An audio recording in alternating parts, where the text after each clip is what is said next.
বিগত আওয়ামী লীগ সরকারের শাসনামলে বাংলাদেশ থেকে প্রতি বছর গড়ে প্রায় $16 বিলিয়ন অবৈধভাবে পাচার হয়েছে। অর্থাৎ গত 15 বছরে বিভিন্ন দেশে $24,000 কোটি অর্থ পাচার করা হয়েছে। এসব অর্থ রাজনৈতিক প্রভাব খাটিয়ে বিভিন্ন ব্যাংক থেকে ঋণ কেলেঙ্কারি এবং অনিয়মিত ঋণের মাধ্যমে পাচার করা হয়েছে, যা দেশের উন্নয়ন কর্মকাণ্ডকে ব্যাপকভাবে ক্ষতিগ্রস্ত করেছে। এছাড়া 15 বছরে বার্ষিক উন্নয়ন কর্মসূচি বাস্তবায়নে যে ব্যয় ধরা হয়েছে তার 40% লুটপাটের ঘটনা ঘটেছে।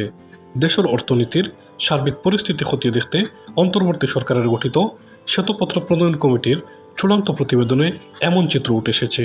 এছাড়া গত 15 বছরে রাজনৈতিক প্রভাব খাটিয়ে অবৈধ সম্পদ অর্জন, বিশেষ করে ব্যাংকিং, অবকাঠামো এবং সরকারি খাতের দুর্নীতির বিস্তর চিত্র তুলে ধরা হয়েছে। গতকাল রোববার চূড়ান্ত প্রতিবেদনটি প্রধান উপদেষ্টা ডক্টর মোহাম্মদ ইউনূসের কাছে হস্তান্তর করা হয়। প্রধান উপদেষ্টার তেজগাঁও কার্যালয়ে অনুষ্ঠিত প্রতিবেদন হস্তান্তর অনুষ্ঠানে কমিটির প্রধান দেবপ্রিয় ভট্টাচার্য ছাড়াও অন্য সদস্যরা উপস্থিত ছিলেন।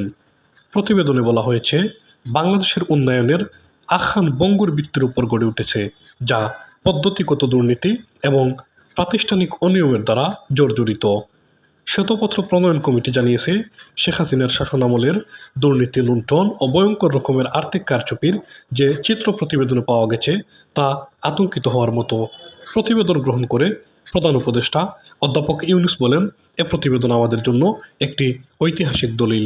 আর্থিক খাতে যে ধরনের ঘটনা ঘটেছে তা ছিল একটা আতঙ্কিত হওয়ার বিষয়। আমাদের সামনে এ ঘটনা ঘটেছে, কিন্তু কেউ এটা নিয়ে কথা বলেনি। জুলাই আগস্টের গণঅভ্যুত্থানের পর অর্থনীতিকে যে ভঙ্গুর দশায় আমরা পেয়েছি তা এই রিপোর্টেই উঠে এসেছে। জাতি এই নথি থেকে উপকৃত হবেন।